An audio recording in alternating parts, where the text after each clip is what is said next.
What time is it? What time is it, Randy? Exactly. What time is it, Randy?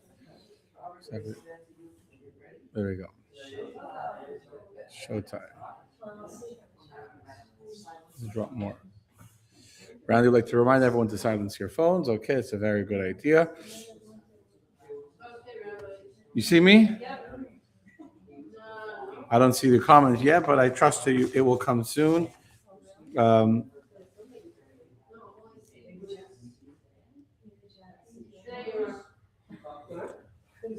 okay. Gonna wait a second to see some chats. Good evening, everyone that's joining us. Good evening to Rachel and Moshe Morris. Moshe is your Hebrew name, right? You don't know yet. Soon. B'ezrat Hashem. I still don't see that you chatted. Oh, Kim says hi. Hello. It's official. I got the official Kim. Now I'm waiting for the other regulars like Art and Shira and Andrea. Okay, how are we doing today, Dave? How are you? Good. How are you? Baruch Hashem. Okay, so we can start because Art is watching. I knew it. Okay, so my friends, I was thinking this morning, last night actually, I was like, I had two very, very different ideas for what to do today. I'm going to blame Robert, even though he gave. So this morning in Shul, I asked the gentlemen what they. I had two choices. One was to go on the weekly theme of the weekly Torah reading and find some stories connected to prophecy, etc. Good evening, Shalom and Thales. But really, what I was more inclined to do, it's not connected to the Torah. I mean, we could try and always find a connection. But last few weeks, we've been going through the history of the Jewish people in the land of Israel, the story of the destruction of the first Beis HaMikdash. And it wasn't just a story of the destruction of the temple. It was giving a very wholesome and complete picture of what Jewish life was like, what the Jews were going through, what they were experiencing nationally as a nation, politically, with their government, with the sentiment of the people. And we discussed the first Babylonian exile by Nebuchadnezzar. Then we talked about the second temple and the Hashmonaim, King Herod, etc., and the eventual destruction of the second temple by Vespasian and then Titus, really, who destroyed it, and the conquest of the land of Israel by the Romans. And last week went further to the story of Beitar and the story of Bar Kokhba and how Rabbi Akiva, we talked a little bit about how Rabbi Akiva actually thought that Bar Kokhba was the Mashiach who was going to come and literally bring back the third temple and bring back a state of national pride, of Jewish identity, of Jewish independence, which, as we described at great detail last week, was such a time of darkness and of such oppression for the Jewish people. The Romans were really, really tough, and it's going to only get worse. After Beitar, it only gets worse, not even allowing the Jewish people in Beitar to be buried for a year till the 15th of Av. Very, very not nice people. And we talked about how for the Jewish people, that period of 2.5, 3 years, where they were able to drive the Romans out of their land and to have a state of independence and of freedom and of state of a state, and to be able to say we are our own people and to see this liberation from the seemingly invincible Roman Empire, to feel a sense of Jewish pride and strength that we can overcome them, was a very, very special experience. And it was a great high. Sadly, it didn't last, and we talked about that last week, why Bar Kokhba lost the revolt and how he killed Rabbi Elijah Hamadai that had been praying for him, etc. We talked about that last week. So someone asked me afterwards about Rabbi Akiva, thinking that Bar Kokhba was Mashiach, and happens to also be the last Shabbos in the sermon we talked about the miracle of the Birchas HaTov HaMeitiv, and why is it a miracle that God didn't let the bodies decompose? That's a miracle. He should have just kept them alive, right? So if you don't know, if you missed the Saturday sermon, you missed my very non-humble, non-biased opinion, a very important sermon, but I'm not going to repeat it now. For all those of you watching, you missed it. I'm sorry. I apologize. You should have been there. But the week before that, we talked about Rabbi Akiva also. And we talked about the double expression of comfort and the Haftarah of Nachamu, and the very, very famous story of Rabbi Akiva and the other rabbis coming towards Mount Scopus and seeing the foxes going where the holy temple at once stood, and the other rabbis were crying. Rabbi Akiva was laughing, and how he comforted them. I'm not going to repeat that sermon either. But for the last few weeks, I've been talking a lot about Rabbi Akiva, stories of Rabbi Akiva. And we're kind of in this historical mode. And I want to find a theme to go for the next few weeks till we get to Rosh Hashanah. And then, God willing, after Rosh Hashanah, when we start the next year, I plan on starting again from the beginning of the Torah, from Adam and Abraham and Sarah, and going through the characters, but on the much. We did this already a few years back, but I'm sure it'll be much better the second time around.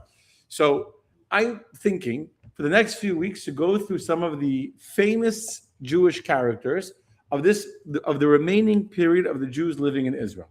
So we have Rabbi Akiva, obviously we'll talk about today. Today I'll talk more about him as a person. Next week we can talk about Rabbi Yehuda ben Bava perhaps, and the final smicha, the final 5 sages who sort of kept Judaism alive, Rabbi Yochanan ben Zakkai. I want to give you a sense of the story of the Jewish people after the destruction of the temple until there's no more Jews left in the land of Israel. And I think we'll do it obviously from the human perspective, the human angle, but I think that there's a part of history that's very important until we'll end before the high holidays with Rabbi Yehuda HaNasi and the story of the writing of the Mishnah and giving you the context, how the oral law, how today we have the Mishnah, the Talmud, how we got there. That's where I would like to end. So that's the idea. So for the next few weeks, we'll continue the history theme. Personally, I think that not knowing Jewish history, you're missing a fundamental part of Judaism, because if you don't know where you came from, it's very hard to appreciate the big picture, to appreciate where we're going to. So today, let us talk about, first of all, good evening, all of those who are watching online. Good evening, Miyakel, watching all the way from Yukon, Canada. How could you not have sound? There's no sound. 1 second. They're saying there's no sound. After the whole introduction, it says I have no sound. How is that even possible? They're saying no sound. 1 second. You guys hear me now? I'm on mute. How could I be on mute? Unmute mic. Mute. Okay, now you should hear me. So somehow I was unmuted the whole time? Wow. Okay, so all of you watching on Chabad.org, I apologize. You missed the entire introduction. You didn't miss any of the actual class. You just missed the entire background and why we're going to be talking about Rabbi Akiva. But, hello, good evening. How are you, Hector? So, we are ready to start. For those who are joining us online, on Chabad.org, that is, tonight we will be learning about Rabbi Akiva and the fascinating, fascinating story of Rabbi Akiva. And again, I'm sorry you missed the introduction. I'm not going to repeat it. Okay, so, I'm sure many of you, if not all of you, know when Rabbi Akiva started. You heard of Rabbi Akiva? You didn't hear Rabbi Akiva, probably. No, so not everyone knows. But most of you, I'm sure, know the very famous fact. Rabbi Akiva grew up as a child. He did not know how to read. He did not get a Jewish education. He did not grow up in the home of rabbis and scholars. In fact, he was from a family of converts. It's not clear if his father was a convert or his grandfather. He came from a family of converts. He did not come from an illustrious, rabbinic family at all. Family of converts, but worse than just being a convert is not a bad thing. Worse than that is his family actually despised Torah scholars. His family was not religious. I mean, at some point there was a conversion, so at some point they were following the Torah. But when he grew up completely not religious. And in fact, there is a statement in the Talmud that Rabbi Akiva told his students that he used to say when he was younger that is shocking. Okay, I did end up making a source sheet, but I'm going to quote to you literally word for word from the Gemara, which says, it is in Psachim page 49b, where he says, where is it over here? Psachim 49. Who will give me a Torah scholar so that I may bite him like a donkey? That's what Rabbi Akiva used to say about Torah scholars when he was younger. Imagine people in Israel saying the same thing today. If only you give me a Torah scholar, give me one of those religious rabbis, I'll bite him like a donkey. So a student said to him, Rabbi Akiva, like a donkey? Say you would bite him like a dog. A dog is not such a scary thing. To bite like a donkey, that's very, very scary. So he said, yeah, like a donkey, not like a dog. Because when a dog bites, he just breaks the skin. But when a donkey bites someone, he breaks their bones. And my hatred to Torah scholars was so intense, when I wanted to bite a Torah scholar, I didn't just want to bite them and make them bleed. I wanted to break their bones. You can imagine how strong was the animosity and the intensity that he felt towards Torah scholars. Now, I will tell you a personal thought, which is that the more intense you see sometimes a person is in a negative way, that same person, once they get understanding of the truth. And once they get clarity and they understand what is the right path, the intensity of their personality will make them far more focused, far more intense, far more committed to their learning, to their Judaism, than some people are apathetic. They don't care. They don't care this way. They don't care. You want to be religious, be religious. You want to be not religious. They don't care. So when you don't care, sometimes life is less stressful, less frustrating. But on the other hand, when you don't care either way. Rabbi Akiva was a caring person. He was a very strong person. So when he didn't believe in Torah study, he didn't believe in it. He wanted to bite and break the bones of a Torah scholar. But then eventually the time came, and we all know the story. What woke him up to recognize the opportunity for greatness? It was a woman, a young lady, a wife. Her name was Rachel. Rachel was the very, very rich daughter of a man called Kalba Savua, very wealthy man who owned huge properties and fields and cattle and herds. And one of the many people employed by Kalba Savua to be a shepherd of his flock was Akiva. Okay? Now, Akiva, this is like literally like a movie, right? This is exactly how the movies go, like the Titanic or something. So you have the shepherd boy who's working for the wealthy master, and the rich girl who can marry anyone. She's from one of the wealthiest families of Israel. And who does she fall in love with? He wasn't the rabbi at the time. He was a shepherd, Akiva, but the Akiva. Now, the Talmud says she saw in him potential for greatness. So here's where it's not like the movies. Because in the movies, it's like make-believe fireworks and love at first sight. And, they just fall in love with each other. And it's all like wishy-washy. That's not the real world. That's not love. That's lust. That's a whole other conversation, a whole other class that one of my strong, the difference between love and lust. But that's not for tonight. But what happened with Akiva and Rachel was love. And Rachel actually saw the talent. She saw it was a gift to him. In fact, the Talmud says that Akiva was a very ish tzenua. He was a very modest and refined person. So even though I said he would like to bite a person like a donkey, he wasn't a violent, aggressive person. Just the animosity he felt internally was very, very strong. But he had tremendous qualities, and Rachel saw the qualities within him. And so Rachel actually made a promise. She said, I'm willing to marry you on condition that you're willing to go and study Torah. And he accepted the condition. So this is actually the beginning of his return to Torah and his return to the greatness that he would eventually one day reveal to the world. Was before the water was seeing was the way his wife recognized his ability, and the way she was willing to sacrifice and be committed to his greatness and to help him become who he was meant to be. Now, after he made this commitment to her, his father-in-law, or his father-to-be, when he found out that his daughter was dating or in love with this shepherd, you can imagine he wasn't very happy. She could have gotten one of the most illustrious, prominent son-in-laws from one of the wealthy, important families. And she's marrying a shepherd. And he got so angry, he told her, cut off the engagement, or I'm going to disown you. And guess what she did? She chose Akiva over the wealth of her father, over not only the wealth, the life of comfort, the life of recognition, the life of marrying. She could have married someone else, another rabbi. She saw the greatness of Rabbi Akiva, and she stayed loyal to her husband. She stayed true to her belief, to her intuitions, and they were living. He obviously got fired. Akiva lost his job. That's a side benefit, side consequence of falling in love with your boss's daughter as you get fired. And they had nothing. And he made sure, Kabbalah Savua made sure that no one would hire him. And no one would, he was, and so they were literally living on the edge of town in a little hut with nothing, with nothing, straw. And Rabbi Akiva felt terrible that he had literally nothing to give her. He literally had nothing to give her. And nevertheless, he promised her, he would say that they were sleeping in the straw. And one time Rabbi Akiva removed the straw from her hair.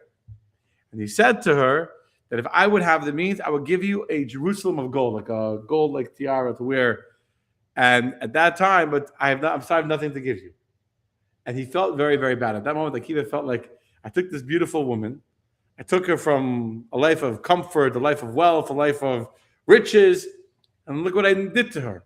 Made her a beggar. She used to wash laundry. I forgot to say, she used to wash other people's laundry. That's how she would get paid a few pennies. Being a laundry girl, washing clothing on the side of the river. Very, very demeaning. Cutting hair? No, she sold her hair. She sold her hair. It was a very, very tough life. At that moment, God did a favor to boost the spirits of Rabbi Akiva and his wife. It's a beautiful story. God sent Eliyahu Navi disguised as a beggar to come knocking on the door. They're literally sleeping on straw. And this man comes knocking on their door on the edge of town and says, could you please be so kind as to give me some straw? My wife is having a baby, and she doesn't even have straw to lie on. And they gave straw to this beggar. It was Elijah the prophet who looked like a beggar. And Akiva says to his wife, you see, there's people even worse than us. They don't even have straw. It's a very, very powerful story. Because you can think in the lowest level, you're like literally sleeping on the straw. And God says a message, you can still help somebody else. And when they were able to give straw, all they had was straw. When they were able to give straw to this other beggar that they thought was even worse off than them, that didn't even have straw, said, our lives are not so bad. We're not, we still can help somebody else, still give somebody else. It's a beautiful story. Anyway, so Akiva's promised his wife he's going to go study Torah. The problem is he can't learn. He can't even read Hebrew. And it's very, very hard. One of the hardest things to do when you want to become more Jewishly involved is to start. Starting is the hardest. Once you start, it's easier to keep on going. In general, in life, it's like this. The harder, when you have inertia, it's very hard to start. Once you have momentum, right? Okay, so then once you're going already, once the car is moving, you don't need that much to keep it going. But when it's parked, and to get it going, that's the hardest part, right? Even us. The hardest is to start walking. If you're sitting in a chair, the hardest part is getting up. Once you're standing already, once you're already walking, okay, I'll walk a little further. It's not so hard to walk another mile. It's the getting up that's the hard part. And Akiva was having a hard time getting. Until one day, we all know the story. He was sitting in the meadow, in the pastures with his sheep, and he sees a rock. And in the middle of the rock, there is this huge hole. He's wondering, how did this huge hole get inside a rock? And they told him, he saw that there was somehow a stream nearby, and the stream was dripping water. Drip by drip by drip. And the course of years of this water dripping on the rock had penetrated and made a big hole in the rock. And here's another very, very beautiful lesson, a beautiful story. Akiva says that if the water can penetrate a stone, how much more so can the words of Torah penetrate my heart, which is not of stone. My heart is made of flesh. How much more so will the words of Torah break through my heart and enter into my identity and my consciousness as well. And this is also a beautiful, beautiful story, because we often think that what will get someone started on their Jewish journey? What will make someone become more religious, more learned, more scholarly? What will happen? A lightning bolt of inspiration. They need to see a miracle. They need to have a near-death experience and be in a car accident. The car spins around to the 95 3 times. And then they see God save them, and then they get a religious awakening. The path to greatness and the path to begin really is not this like prophetic vision. It's just a simple drip of water. That's all it is. But the consistency and the ongoing drip after drip after drip, without giving up, that's the greatest ability to change who we are. So not every class is dramatic. Not every teaching you learn, not every idea you hear is going to change your life. But you got to go consistently. You got to go learn every day. You got to learn every week. You got to pray every day. Slowly. That's the secret. And so when he saw this, you know what the Medrash says he did? The Medrash says that Akiva went. He took his young son, a young boy. I don't know how old he was, 6 years old, 5 years old, 7 years old, in kindergarten, whatever. He took his young boy with him, and he went with him to the kindergarten. He went to the school for the little toddlers, the little kids. And he says there was a writing board. And his son was holding one side of the writing board. And let's say the chalkboard, he was holding the other side of the notebook. And he sat in these little chairs in the back row of the kindergarten class. He was a grown man at 40 years old. And he had no shame.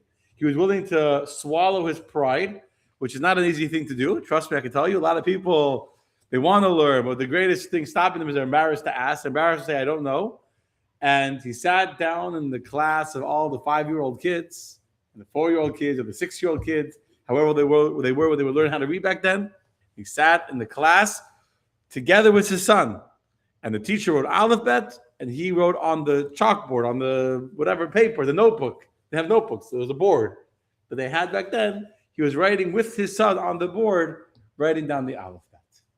And that's how he learned how to read. Now, by the way, this is a paid advertisement by our sponsor. Tomorrow night, it just happens to be that as I was preparing this, like tomorrow night, we will be starting a Hebrew reading course.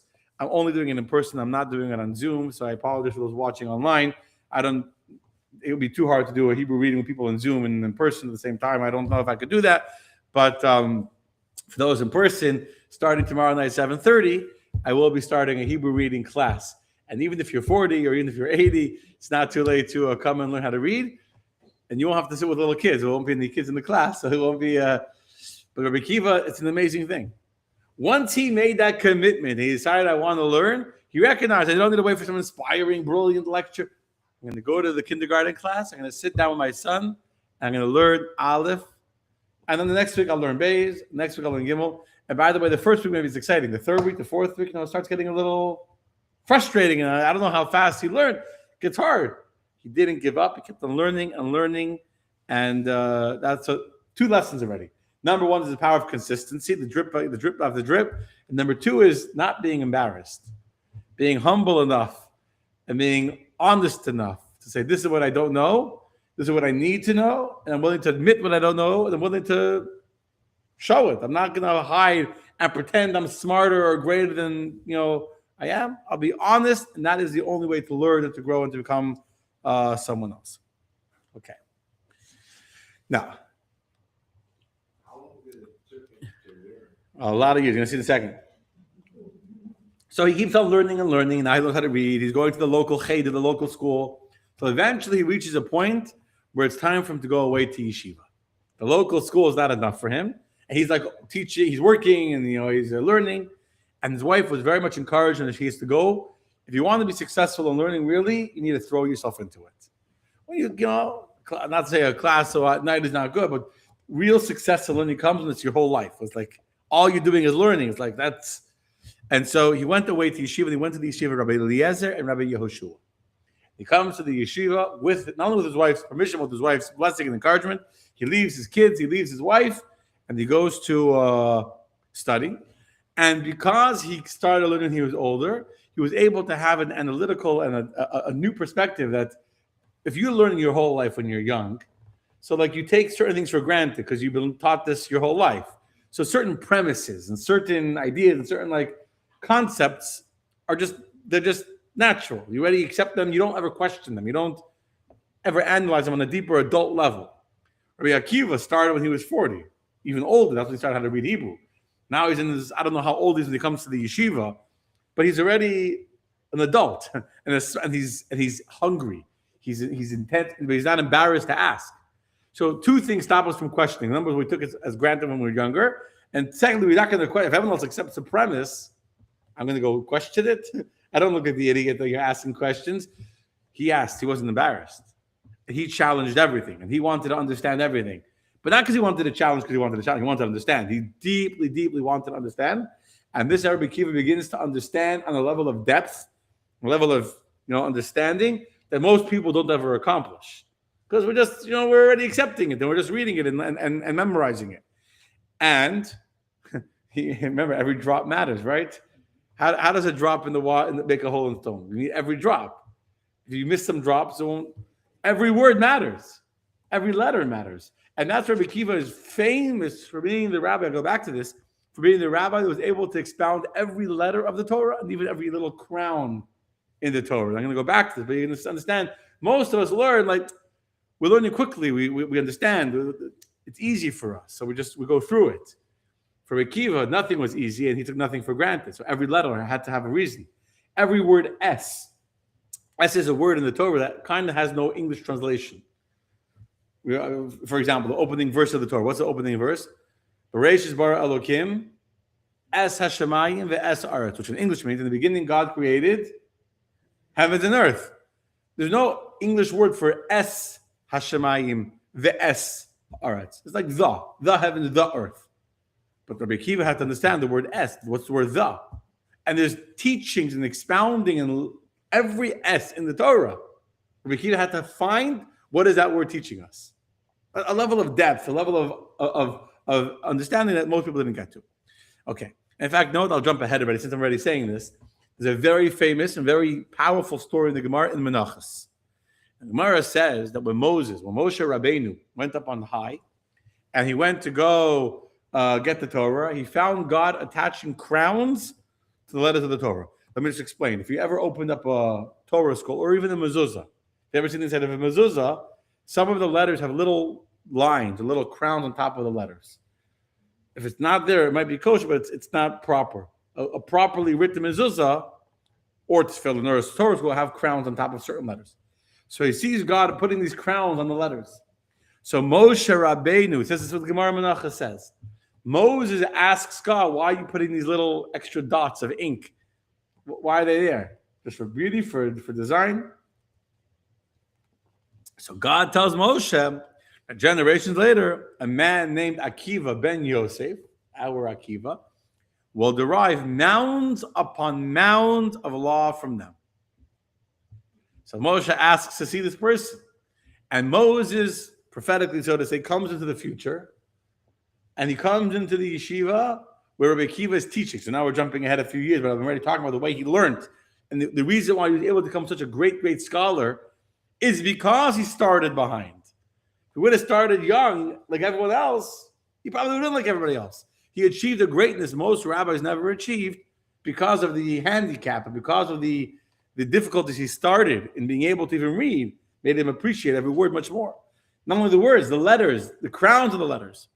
So Moshe Rabbeinu is sitting in the 8th row of the yeshiva. Now, back then, the rows wasn't who came to class earliest or last. It was all based on level, based on your rank. You know, you climbed the ranks, you climbed the rows, how close to the teacher you got to sit. He could only reach the 8th row of knowledge. There were students that understood more than him. He's the teacher. He's Moshe Rabbeinu. And Moshe is listening to Rabbi Akiva expounding things in the Torah that Moshe had never thought of before. Moshe didn't know. And when Moshe hears this, Moshe becomes, his face falls, if I'm not mistaken, he becomes like depressed. Like, why are you giving the Torah to me? Look at this guy. He's much greater than me. And just in that moment when Moshe feels down, he hears a student asking Rabbi Akiva, where do you know this from? You know what Rabbi Akiva answers? Moshe Sinai. It's a tradition we receive from Moses at Mount Sinai. Here's Moshe from Mount Sinai.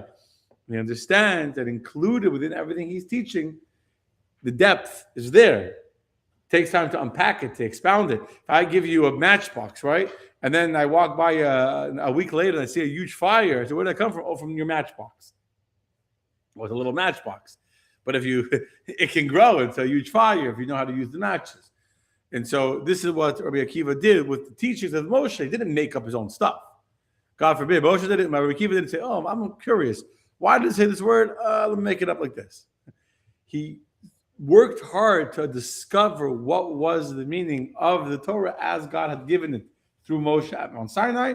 And these are the teachings of Rabbi Akiva. Okay.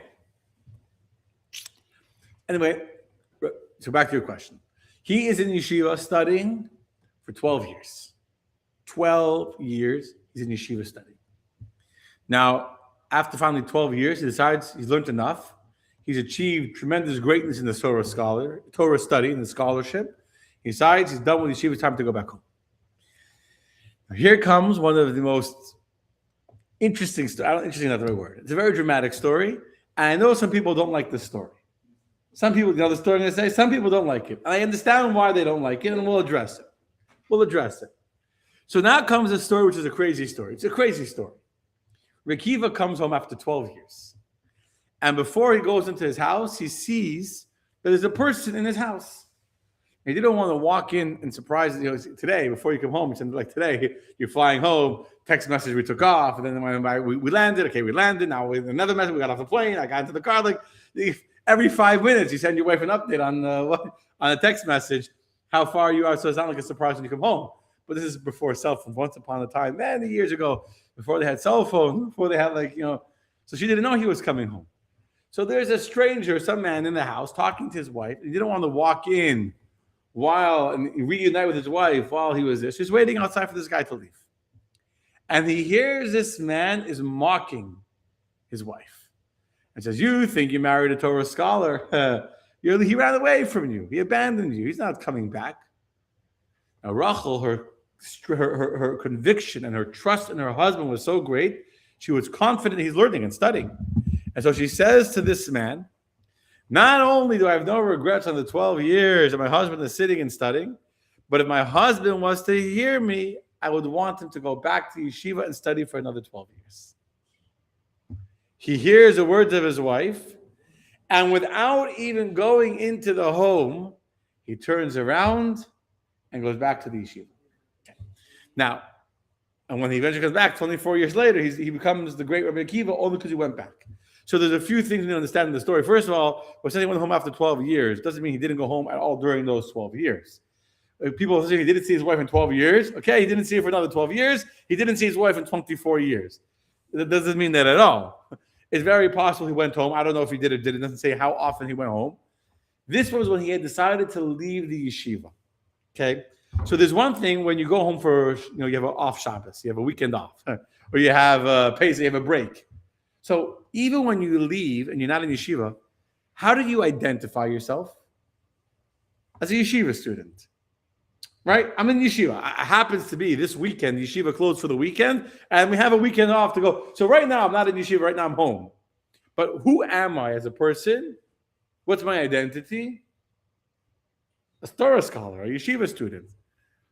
I'm just not. For 12 years, it's very possible Rabbi Akiva went home to visit. He had kids, he had a wife, he went home. But when he went home, he wasn't going home to go home. He was taking a break to go visit his wife, but his identity was one of a yeshiva student, of one studying Torah.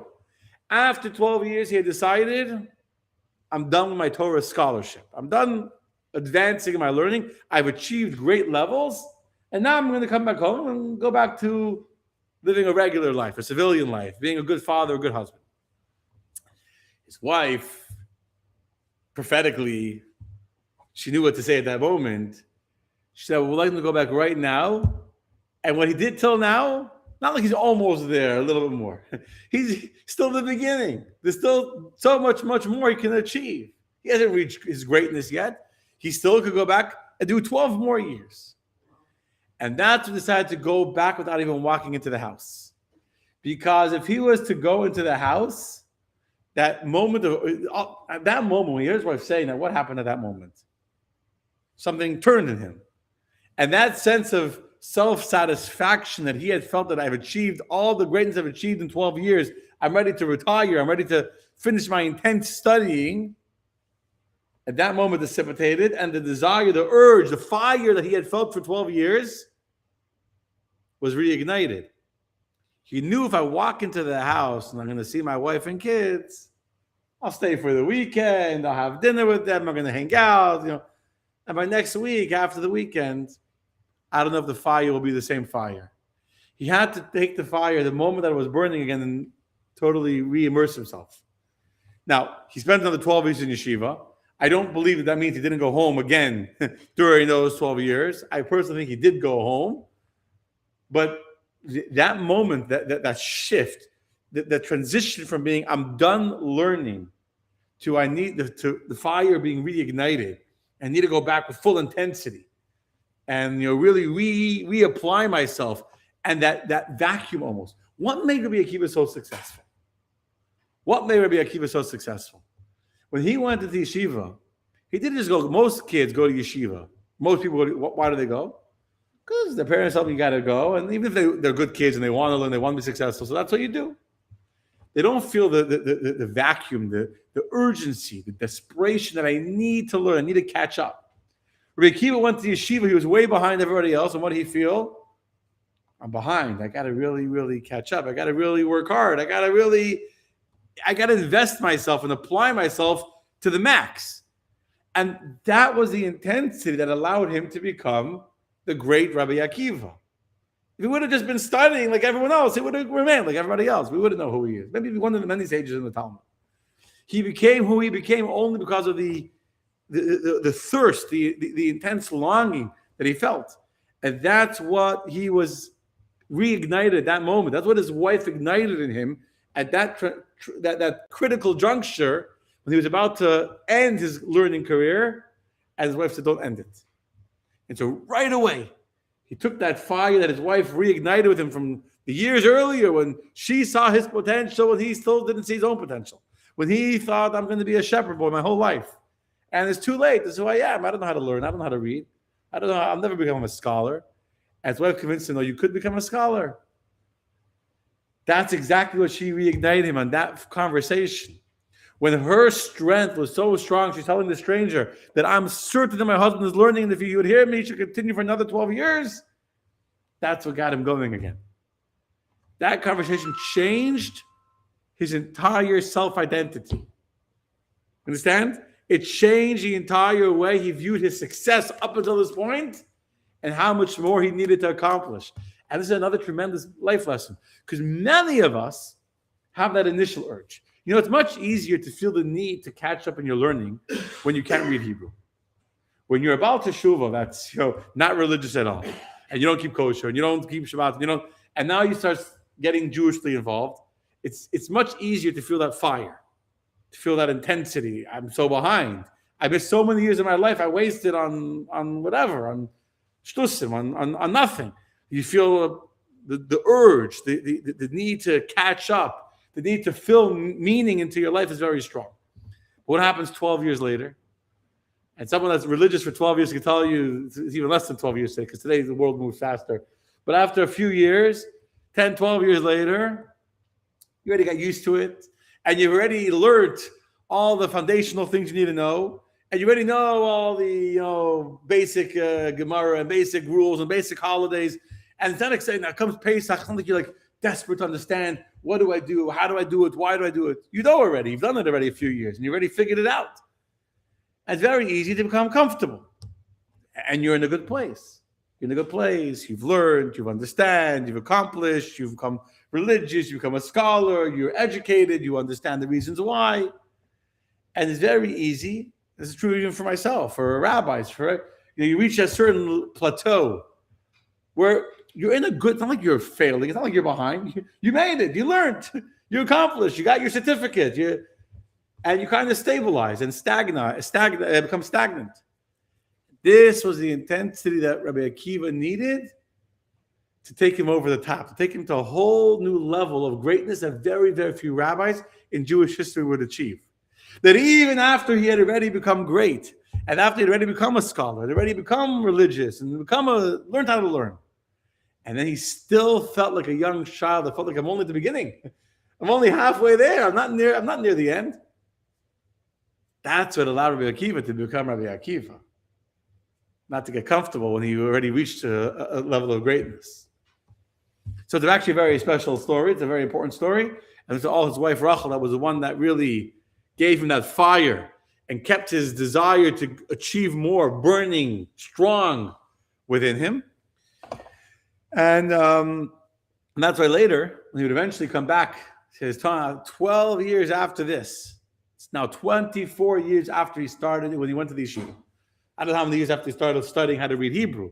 He sat in the classroom, in the kindergarten classroom with him and his son together learning how to read. But 24 years after he started to study in yeshiva, he comes back now and he has 24,000 students.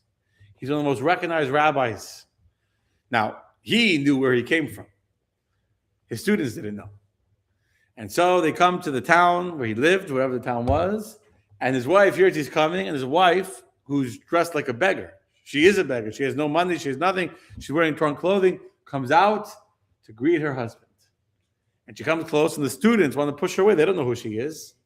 They don't know that she's the wife of Rabbi Akiva. They want to push her away. And she comes close to Rabbi Akiva, And Rabbi Akiva tells the students, leave her alone. Listen to the next words. Because my Torah and your Torah is in her merit. And this is also an extremely incredible story. Because very, very often, what happens when we achieve greatness? We work hard. I mean, Rabbi Akiva worked hard. And what happens after we become great? We start taking, we credit ourselves. And we forget the people that believed in us when we were not yet great. And we forget the people that helped us out when we needed help, when we started. And we now think, oh, look at me. And Rabbi Akiva, it's actually an amazing thing. And Rabbi Akiva was able to tell the students, not just, she's a good woman, she's my wife, or she's, attached to me.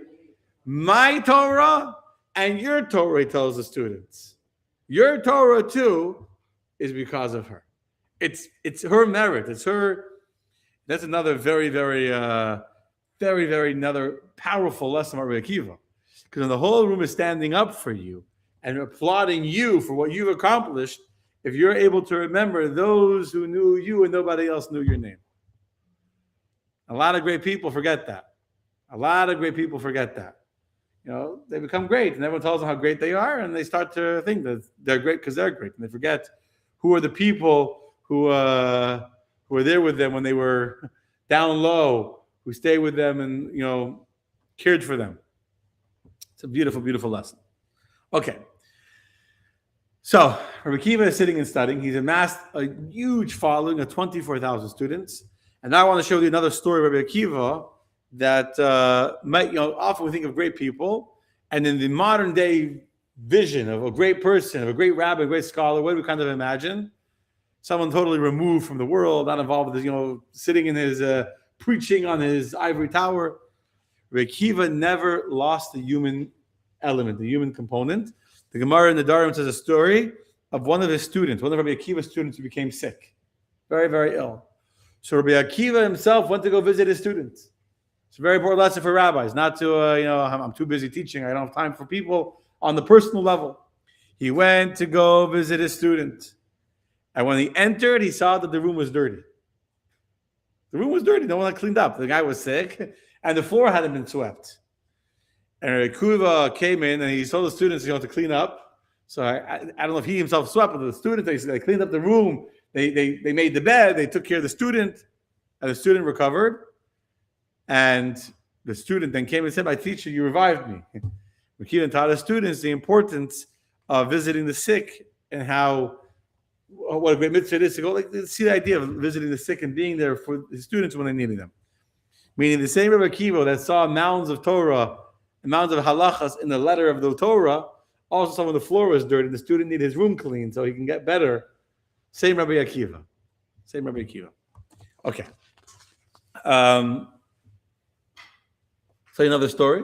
So the Gemara, you have many, many stories of Rabbi Akiva debating a Roman governor. We'll talk about the Romans next week, B'ezrat Hashem. I just want to talk about Rabbi Akiva. Rabbi Akiva had many, many debates with the Roman governor. His name was Turnus Rufus. Turnus Rufus, many stories in the Gemara about Turnus Rufus and Rabbi Akiva, and many, many debates about gods or whatever. But I want to show you one of the debates because it connects to what I just said before about Rabbi Akiva saying that the floor of his students' room needed to be swept so he can get better. So the story, the Gemara, where the Roman governor asks Rabbi Akiva that if your God loves the poor, then why does God not give the money? Good question, right? It says in the Torah that God loves the poor, and you have a mitzvah to support the poor. If God loves them, I have a good idea. Let God just give the money. They won't be poor anymore. That would solve a lot of problems in the world, wouldn't it? Firstly, God can do whatever he wants. God has money. So let God take care of them. And in fact, so he said, Akiva says that God gave us a mitzvah to feed the poor, and that's why they're poor, so we have a mitzvah. So this Roman governor says to Akiva, don't you think it's disrespectful to God to feed those that God decided not to give food to? Imagine, he said, someone got the king angry, and the king decided to kick this person out of the palace and imprison him. And someone comes against the king's orders and secretly giving food to the prisoner that the king didn't want to feed. You're going against the king, he's angry with this person, and you're going and feeding him. Where's your respect for the king? Rabbi Akiva answered him. That's a good question, right? Why are you feeding the poor? God didn't feed them, so why are you feeding them? So Rabbi Akiva answers that that's true if it was a rebellious slave. But if the king's child was out of the palace and you went and you fed the king's child, the king would be very happy that you fed his child. Meaning, how does Rabbi Akiva see this poor person who's seemingly punished by God and doesn't have food? Not as someone that's saying that God is punishing them, but he sees them as God's child. And there's many stories in the Gemara, many different teachings along that idea, where you see how the purification of those Rabbi Akiva teaches about the mikvah being purifying every Jew that sins.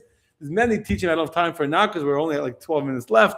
But Rabbi Akiva, there's many stories that you see in Rabbi Akiva, a deeply human, compassionate side, which I think is a very important point to bring out, because very often people that are very intense in their Torah study and very, very focused, great scholars are usually very oblivious to people around them. To be able to contain both an intensity in Torah and simultaneously a love and a sensitivity to the people, the regular, ordinary, normal, not great scholar, but the regular people that are in your environment, not in your circle of friends. Because Rabbi Akiva and as a poor person, not on the same level in any way. They just happen to be in the same geographical location, or in the same street, or the same shul, in the same building, in the same neighborhood. But to have an ability to be sensitive to people around you is very, very important. And that's why Rabbi Akiva, when he's talking to this Roman governor about how do we respond to the fact that there are people poor, he doesn't justify it intellectually. Hey, he's poor. God must have punished him. That's why he's poor. That's how the Roman governor wanted to justify it. Why is he poor? Because he's being punished. Rabbi Akiva looks at it differently. The fact that he's poor means we have a moral obligation to feed the child of the king. It's a very beautiful perspective on life. Okay, anyway. Tell you another story of Rabbi Akiva, not as well known. Some of you may know, but it's a beautiful story also. It's an important story, so I'm going to share it. The Gemara tells a story in Brachas that Rabbi Akiva had a saying he would say, which is that kol man da'avad rachamana letav avid, which in English means that everything that God does for the good. Everything God does, he does for the good. Yeah? No, so there's actually, so the Gemara brings two stories. One's the story of Nachum Ish Gamzu, who's called Nachum Ish Gamzu because he said Gamzu l'tovah. This too is for the good. And Rabbi Akiva, who had a different saying, which is whatever God does, l'tav avid, he does for the good. And the Rebbe has a beautiful sikh where the Rebbe explains the difference between Nachum Ish Gamzu and Rabbi Akiva, how Nachum Ish Gamzu said it in Hebrew and Rabbi Akiva said it in Aramaic. I'm not going to get to the difference between them right now because we don't have time for it. It's a beautiful teaching. But I want to tell you the story of Rabbi Akiva because it's a beautiful story. And I don't know, it's a beautiful story. It's a story worth repeating, especially I'm not repeating the stories I said last week. This is a story worth repeating. Rabbi Akiva was once traveling, and he had with him a candle by which to learn at night, a flashlight, He had a rooster to wake him up in the morning, as an alarm clock, and he had a donkey to ride on. And Rabbi Akiva was traveling, it's getting dark outside, and so he wants to stay in the city, comes to the city, and he asks to sleep in the city, and they say to him, sorry, we don't allow visitors in the city, no guests allowed, and they kick him out. No one will give him a place to sleep, and he's forced to leave the city and to sleep on the side of the road. Most people, when they be kicked out of the city, what would they say? A lot of nice French words, I don't know. Are you good for nothing? Yeah. Many words you can use your own imagination. What your word you would use if someone kicked you out and the hotel told you they're full and you ended up sleeping on the street for the night. Wouldn't be happy words. But what Rabbi Akiva says the Gemara, Rabbi Akiva said, everything that God does, the tav of it, he does it for the good. So he's lying there on the side of the road, and all of a sudden along comes a tiger or a wolf, whatever, and eats his donkey. His car is gone. He just had a car accident, a donkey accident. His donkey has now been consumed and totaled. And most people will say, now I'm really messed up. I really don't have what to do. How am I going to travel? How am I going to go in the morning? I have no donkey. But instead of being upset, instead of being stressed out, instead Rabbi Akiva says, Kol man da'avad rachamanu l'tav avid, everything that God does, he does for the good. A little while later, he's sitting and studying Torah by the candlelight. He's learning Torah.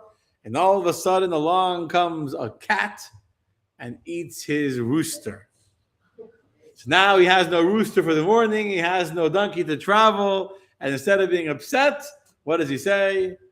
Everything that God does, he does for the good. He's still sitting and studying, and all of a sudden a big wind comes, blows out his candle, and now he's alone in the dark with no candle, with no rooster, with no donkey.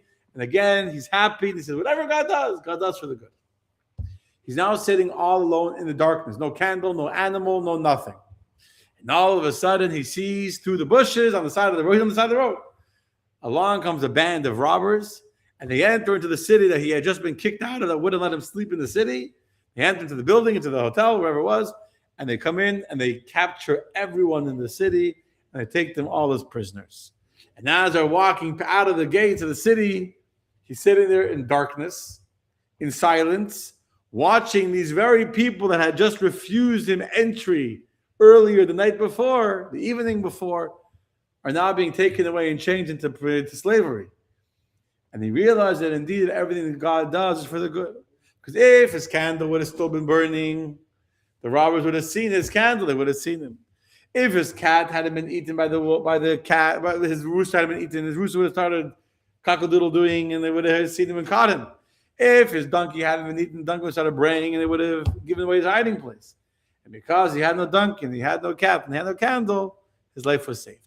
And this is an example the Gemara brings of someone whose faith and trust in Hashem was so strong and so, absolute that no matter what happens, he never got upset. He never got stressed out. He never got angry. He never said, God, why would you do that to me? I'm such a good person. I'm such a big rabbi. Why would you make me suffer? He didn't have any complaints to God. He didn't get angry at God. He accepted, happy. And then that very night, when he saw everything God does, everything is for a good reason. He was happy. Okay. Now, Rabbi Akiva's life, we don't have that much time left, but Rabbi Akiva's life does not always remain a happy life. Sadly, the end of his life, the beginning of his life was difficult, and the end of his life is also very, very difficult. First of all, there's a huge plague that comes and wipes out the 24,000 students that he had acquired over the years of teaching and building and caring. And getting 24,000 students is not just being a good teacher. You have to care for your students and worry about them and educate them. And he invested his heart and soul. We see the story went when the student was sick. He went to his room and swept the floor and cared for his students. And again, now is not the time to get into exactly they died because they didn't have respect from one for the other. But it's fascinating because Rabbi Akiva is the one that taught what's the foundational principle of the entire Torah. I should have said this before, actually. What's the foundational principle of the entire Torah? Says Rabbi Akiva, "V'yahavta l'reyacha kamocha zeh klal gadol b'Torah." The mitzvah, the verse that says to love your fellow as yourself, that's the foundation. That's the klal gadol. That's the primary principle of the entire Torah. This is Rabbi Akiva. He taught love. He taught, for all of his brilliance and all of his scholarship, he never became detached from the people around him. He always taught love is the most important thing. And yet, he had 24,000 students that could not love each other. They could not get along with each other. Again, the Rabbi has a beautiful explanation on this as well, that because they loved each other, that's why they fought with each other, because when I care about you, it bothers me to see you behaving the wrong way. If I don't care about you, okay, you want to be an idiot, be an idiot. When you're my brother, I'm not going to let you be an idiot. They're going to try to save you from you. It's also a very beautiful idea. That could be a beautiful class also. Today, we're very guilty. Many people are too busy saving everyone else from themselves. Anyway, 24,000 students died, and he was left with almost nobody. And eventually he was able to rebuild with 5 students. He had 5 students left. Imagine, from 24,000 students, he went down to 5. And that's why Rabbi Akiva teaches in Yavamas that if a person, there's a verse that says, if a person studied Torah in his youth, he should study in his old age. If he had students in his youth, he should have students in his old age. Which means, why should he do that? Because he had 12,000 pairs of students. I mean, 24,000 students. And he lost all of his students. And yet he didn't say, okay, I give up. What would most people do? Imagine you lost 24,000 students, you would retire. Or you would be so burnt out that you would be forced into retirement. Just you'd be burnt out. You wouldn't be able to keep on teaching. You wouldn't be able. You feel like you'd be burnt out. And very legitimately so. And he had 5 students. The Gemara says that their names were Rabbi Meir, Rabbi Yehuda, Rabbi Yossi, Rabbi Shimon Bar Yochai, Rabbi Elazar ben Shamua. Because really next week we're going to talk about the 5 students and the continuation of Judaism after Rabbi Akiva. So stay tuned, come back next week, and we'll continue the story. But I just want you to understand, this is like it's his faith. This is the man that said everything God does is good. And so when his candle burns out, his donkey is eaten, his cat is eaten, he's still happy. His faith in God doesn't change. That's the rabbi that can lose 24,000 students and still keep on going, and still keep on teaching with the same passion. You know how hard it is to teach 5 students? Imagine you have a classroom of thousands and thousands of kids, 1,000 students, and now you just have 5 people coming to your class. It's a little tough to feel the same kind of excitement and energy. And he did it. He was an amazing, amazing person. An amazing person. Those 5 students, how long did he keep on teaching? So next we're going to talk more about them. It wasn't so much him as Rabbi Yehuda ben Bava. He taught them at the end of his life. That was he did at the end of his life. There were more students too. I'll answer your question like this. He taught them until the very day he died. Until the Romans killed him. He taught them until the very day he was killed for teaching Torah. And so let's go to the final story of his life. We're eventually going to get to Rabbi Yehuda Hanassi and the writing of the Mishnah. That's why I want to give you this period of history. And God willing, next week we'll talk more about history. But what's the end of his life? Eventually, the whole story about Kochba, which again we talked about last week, so I'm not going to talk about now, where there was this attempt at a rejuvenation of the Jewish identity and the Jewish independence and of freedom from the Romans. It lasted for 2.5, 3 years. There was this crushed, and sometime after that, Rabbi Akiva is still teaching, even after Bar Kochba, even after Beitar fell. He obviously was not in Beitar. Can you imagine how demoralized Rabbi Akiva could have been then? Because Rabbi Akiva had I'm just thinking about this now, Rabbi Akiva very publicly put all of his faith on Bar Kochba ben Mashiach. As I told you last week, Rabbi Akiva translated the verse about Darach Kocha Miyakov. There's a verse from the prophecy of Bilam that the Mashiach is going to be like a shooting star coming out of Jacob. And he translated the word Kochav, which is a shooting star, regarding his name. His name was Shimon ben Koziva. So Kochav is Kochba, that's why he got Kochba. His real name was Koziba, Kochba, like the shooting star. And that's where he got the name Kochba, from Rabbi Akiva, publicly declaring he's the shooting star of the Jewish people. And then what happens? He kills a Torah scholar. He gets killed. His entire army, 500,000 people are killed. 500,000 people. He killed his uncle. That's right. We talked about it last week. This guy was Rabbi Elazar Hamudai. We talked about it last week. He kicked him. And he died. He kicked him so hard, that's right, he died. And because of that, he lost it. And Rabbi Akiva, again, doesn't lose faith. He, again, doesn't lose his inner equilibrium. And he keeps on teaching. Until the Romans come and they arrest Rabbi Akiva for the crime. It was a crime to teach Torah. And I'm going to talk about this next week, the crime and how the Jews had to fight to keep on learning. We're going to talk about that next week. But anyway, the point is just to end the story of Rabbi Akiva, and then the big picture will be next week. So they arrest him. And before he had been arrested, there was one of his friends, Arpatira, I think was his name, who had warned him, why are you teaching Torah? They're going to arrest you. They're going to kill you. He told this friend of his a very, very famous analogy. He told him there was once a fox who went to the river stream, and he sees in the river the fish are swimming to and fro and to and fro. The fish are going all crazy. So the fox asked the fish, why are you swimming around so much? So they say downstream there's a fisherman with his net. The fisherman's trying to catch us, so we're swimming trying to get away from the fisherman. So the fox says to the fish, hey, it's dangerous in the water. I have a good idea. Why don't you come with me to my cave? There's no fishermen where I am. My cave is free of fishermen. And there you'll be free and safe from the fishermen. And after the fisherman leaves, you go back to the water. So the fish says to the fox, are you the wise fox? I say is the wisest of all animals. In the water, maybe the fisherman will catch us, maybe he won't. But if we go with you on the dry land, surely we will die. So too Akiva is saying to this friend of his, that's telling him to stop learning Torah to protect his life, so that you, a wise person, if I learn Torah, which is my life, maybe the Romans will catch me and kill me. Maybe they won't catch me and they won't kill me. But if I stop learning Torah, guaranteed I'll die. What is my life without Torah? Torah is like a fish out of water. A Jew out of Torah is like a fish out of water. I'm not going to survive. I'll be dead. I have nothing. I won't. That's not a life. It's not a life. And so he keeps on teaching Torah. Sure enough, the Romans come. They arrest him.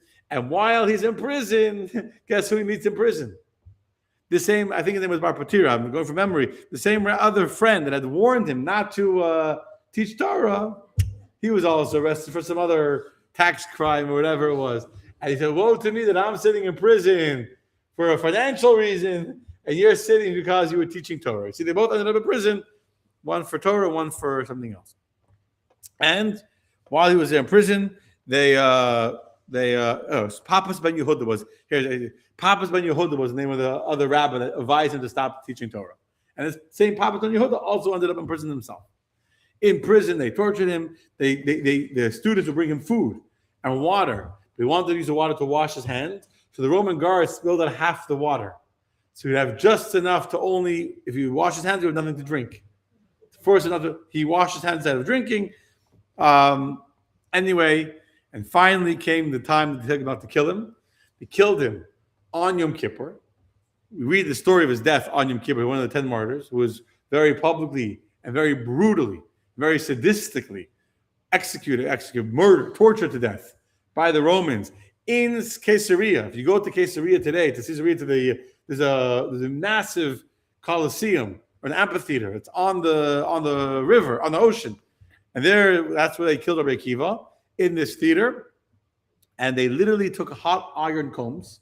They took combs, heated them in fire, and then used these boiling hot, red hot coals to scrape off the skin of Rabbi Akiva while he was still alive. That's how they killed him. And as they're pulling the skin off of his body, the students are standing around Rabbi Akiva and they're watching. And the students are crying. Rabbi Akiva is smiling, just like when he saw the destruction of the temple. And they say to him, Rabbi Akiva, are you able to smile? It's like, so even now as they're torturing you to death? So Rabbi Akiva says to them, every time when I read the Shema, what do we say in the Shema? You should love Hashem. You should love Hashem, your God, with all your heart, with all your soul, and all your might. And what does it mean with all your soul? All your heart means with both loves. With all your soul means with your very life. I feel even if they take your life from you. My entire life, says Rabbi Akiva to his students, I've been wondering and thinking, when will it come to my hands the opportunity to show God I love him so much that I'm willing to even give him my life? And now I finally have the chance to fulfill what I've been saying in the Shema every day. I say every day to God, God, I love you so much, I will give my life for you. And now I have the chance to show my love to God, to give my very life for God. But I not smile. I'm reaching a level of greatness I could never have achieved before. He was smiling. And then, as we know the famous thing, he said the Shema Yisrael, and with the words of Shema Yisrael, Hashem Elokeinu, Hashem Echad, God is one. His soul returns, his neshama, its soul back to its maker on Yom Kippur, on the holiest day of the year. And that's also a beautiful ending to an amazing life story of Rabbi Akiva. He started as a young child, as an adult, but he started as a young child, appreciating every single drop of the water on the rock, appreciating every single drop of water, every word of Torah, every letter of Torah was precious to him, which is why he was able to understand the depth of the Torah that many people don't appreciate, because not every letter is valuable to us. Every letter was precious. And because he loved the Torah so much, every letter of the Torah so much, every word of the Torah so much, and it was the very end of his life where his love to God was expressed in the oneness, in the echad, in the oneness of Hashem.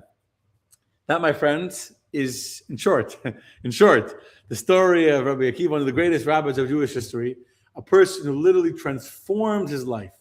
How? Because he wasn't embarrassed to say, I don't know. I'm willing to start from the beginning. I'm willing to go tomorrow night to the Hebrew reading class and start at Aleph Beis and learn how to read Aleph and how to read Beis and how to read Gimel and Dalet and Hey and Vav. I literally start at the beginning. And not only to start to not be embarrassed, and not only to have an intensity, every word is important, but the consistency of every day, every drop. But even when he reached greatness, he didn't get comfortable. He didn't say, okay, I already learned, I already know, He kept on going. After 12 years, he kept on going another 12 years. He kept on going and going and going. We lost the students, he kept on going. he never lost his faith in God. He never lost his trust in God. He never got angry. No matter what happened, his trust in God was complete. And that's why until the day he died, as they were taking his life from him, his faith in God was whole and pure and complete. To die with the word echad, with one on his lips. That, my friends, is the story of Akiva, and obviously a very important life lesson for us, how we should live our lives. Thank you, Randy. Yes. What happened to whose son? Akiva's son? That's a good question. I don't know what happened to his son. I mean, his son learned Torah with him. Thank you, Alice. I don't know. It's a good question. Maybe he was killed. I don't know. He himself was not a convert. He was from a family of converts. I said his father was Yosef, but either his father or his grandfather was a convert. And I said in the beginning, yeah. Thank you, Alice Yeshikoach. Thank you, Andrea. Thank you, Carmen. Thank you, Christine. Thank you. I'm glad you enjoyed that. Thank you, Carmen. Thank you, everyone watching. Thank you, Muhammad. And thank you, Art. Baruch Hashem. I'm glad you enjoyed it. Thank you, Mila. Kamov, thank you. Fozina. I'm glad you enjoyed it. I apologize those that lost the audio in the beginning. Baruch Hashem. God should bless you all with good things. With good things. Okay. I will tell my friends.